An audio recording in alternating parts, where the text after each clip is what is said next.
Resistance Bands 101. So before I go into this, let me explain something. This video is not a product review because I can tell you most of the resistance bands are all going to come from the same manufacturer in China that then gets branded by specific companies and then sold through the United States through Amazon. So I don't particularly recommend brands for resistance bands, but I do recommend styles. And I will explain what these styles are and some nuances that you might want to know about so you don't feel lost when you're shopping. For simplicity, I will also include links in the description to the specific ones that I do have, but just know that if it's the style, then it should be fine. But this video is going to cover all the different types of resistance bands and how to use them. All right, let's get into it. The first style of band is a therapy band, also called a TheraBand, although that is just a brand. And they're just flat and wide, and they do not form a loop. They're just linear. These ones are nice because you can anchor them to a door if you tie a knot, but they're really just good for a lot of footwork, in my opinion. These are a great introduction to resistance bands if you're a beginner. For individuals with latex allergies, however, be cautious. These ones are primarily made out of latex because it's cheaper to manufacture them that way, but there are latex-free versions of these. They're just very challenging to find, and they're usually made with TPE, which is a different type of plastic. All right, next up are loop bands, also called mini bands. And there's a couple styles that I'm going to share with you today. This one is usually called a mini band because it's a smaller type of loop band, but it is still called a loop band. And obviously you see it forms a circle, which makes it a lot more helpful than trying to tie a knot in this one around your thighs. The one downside about these, which I will tell you, are great for lower body workouts and corrective exercises for the hips, thighs, and knees, and even ankles, but primarily for hip abduction. They're very helpful. The downside is that they're really annoying when they roll off of your thigh and then they do this. And they curl up and they slice into your thighs. I don't know about you, but that's uncomfortable for me. So that's why I don't prefer this type of loop band. And that's the only reason. They're decent, and if you're a beginner, they're going to end up being a more reasonable tension, but then they have a lot of different tensions, but they're not my favorite. I prefer these. These ones in particular are going to be, they're fabric, they're made of fabric, they do not roll. They do come also in various tensions. They're way more comfortable. As you can see, they're wider. And again, I'm trying intentionally not to show specific brands because it really doesn't matter. They're all made from the same material, especially if you pretty much all made from the same material. Just check their specifics on their listing. But these are fantastic. I actually will have my clients often and recommend my clients have a set of these. These ones, if you see, the only differences with the listings on Amazon is that you'll see a variety that come in a 3-pack. That's from one manufacturer in China. And you will see another variety that come with a 5-pack of different tensions. That's a different manufacturer in China usually. The 5-pack is really helpful if you need more variety of tensions. I do prefer that over the 3-pack. These ones, great for lower body corrective exercises, stabilizing the hips and the knees. Next up are tubing. And there's 2 different styles I will show to you today. The first one is usually made, again, from latex, but if you have a latex allergy, you can find other versions. It's, again, really challenging to find. I have done some digging and I have found some. I will include those as separate links in the description for specific styles. The benefit for these is that they can connect to different pulleys and attachments, and that's really helpful. That is. You also need to, if you want to put it in a door, you need to have a door anchor, which is another separate thing that you can get, or you can tie a knot and shove it in the door crack, in the door jamb. It's a little risky because you could slice it. So for these, they're okay. There's nothing wrong with them. They're not my personal favorite as a trainer that I recommend, but a lot of people end up liking them and I can utilize them. One thing that I want you to know is that these ones, the tubing is a little bit more flimsy and I worry more about snapping. So there's another style that I would prefer if you get tubing, and that's these.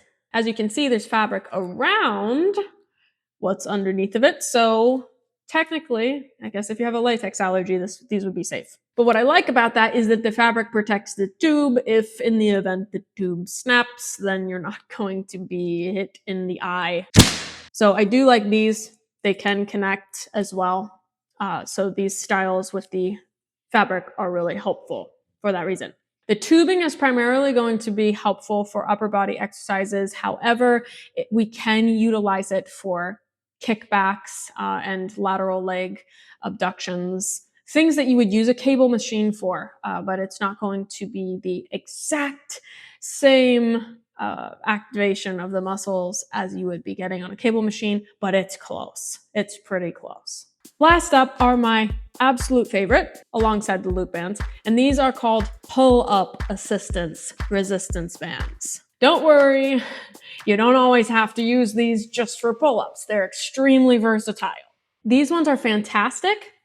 They are a gigantic loop. I don't even know if you can see it. So it's not meant to go around your thighs, but it is helpful because you can loop it around sturdy objects like a weight rack or railing that is sturdy, anything sturdy, a tree, and you can loop it around it and you can use that as an anchor point. That is super helpful, especially for the material, usually latex, or it's called natural rubber, usually 100% latex. So again, if you got a latex allergy, check that out to make sure that that is not the case, because sometimes they'll say natural rubber and then they won't say it's latex. But this is usually going to come in a 5-pack or even a 3-pack. Again, I always prefer the options with more tension diversity, so that way you can gradually change things up with your training. Keep that in mind when you're looking through them. Again, I'll include the links for all the ones that I specifically gravitate towards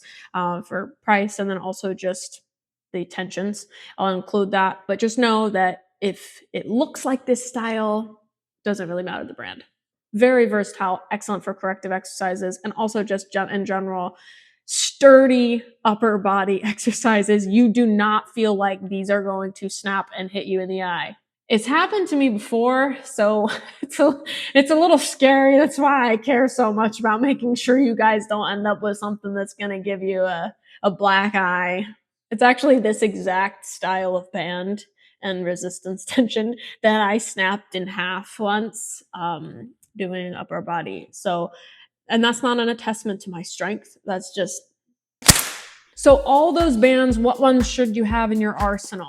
Really, it depends on the exercises that you need to be doing, but in general, I strongly advocate for the pull-up resistance bands, having a set of those, a set of the fabric loop bands, and if you need to do corrective exercises for your feet or strengthening exercises for your feet, then you can get the flat resistance band. But honestly, I really prefer the pull-up assistance ones.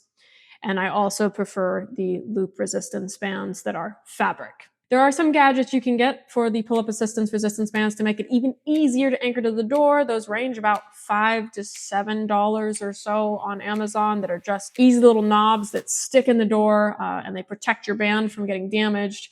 A lot of times people will just stick the band directly in the door after tying a knot. That is acceptable, but you want to make sure that you're keeping an eye on the wear and tear of your band itself, make sure it's not damaged from doing so. The tubing is beneficial because it can attach to a door, but you again need a door anchor for that, and they're not as sturdy as the pull-up resistance bands, in my opinion, from using them. And also because of my fear from past experience with these.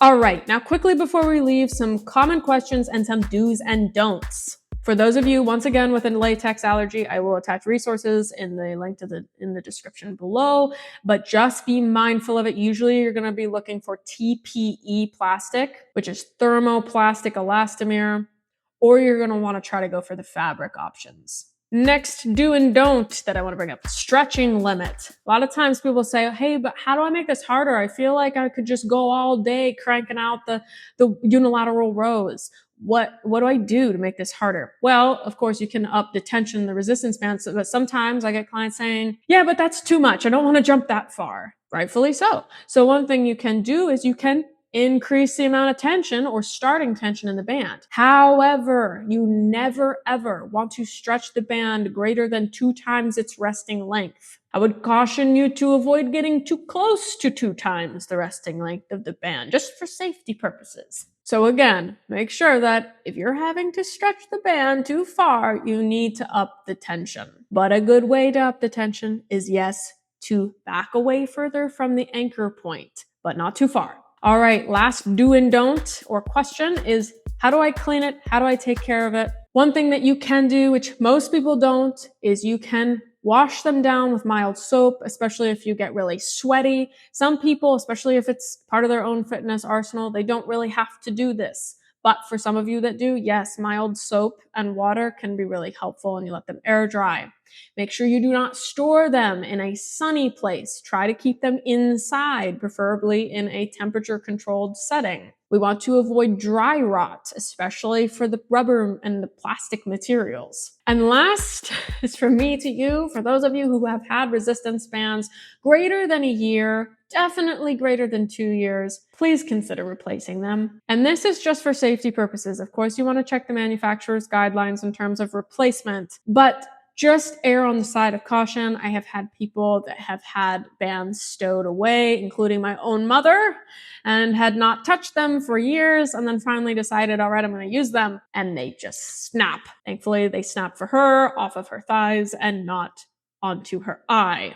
Resistance bands are an excellent tool for the fitness toolkit. And yes, it's okay if you have more than one style. In fact, I often recommend it. We want to make sure that we target the right muscles and that we do it comfortably. Sure, a therapy band such as this is really versatile and we can tie it around our legs, but we want to make sure that we're comfortable and it doesn't take a bunch of effort for us to change the bands around. Make sure you have a good setup for yourself with your resistance bands, and please make sure you take care of them. For my personal clients, as well as my clients for my ready-made programs, I strongly recommend the fabric loop bands and the pull-up assistance bands. I will include links for all of these in the description below. And these bands aren't just for beginners. If you're looking to customize your workouts further, adding some corrective exercises and some conditioning, I still will give these to my elite athlete clients as well. If you're looking for a more customized approach for your training routine or even more personalized guidance, I do offer pre-made programs as well as one-on-one coaching. So go ahead and check the links in the description below and check those out. If you found this video helpful, please hit like, share with your friends, anyone you think would benefit from this information. Comment any questions or anything below that you have. If you haven't already, check out that video on resistance bands if they're actually effective. I'll see you in the next one, and always remember, your health is an investment, not an expense.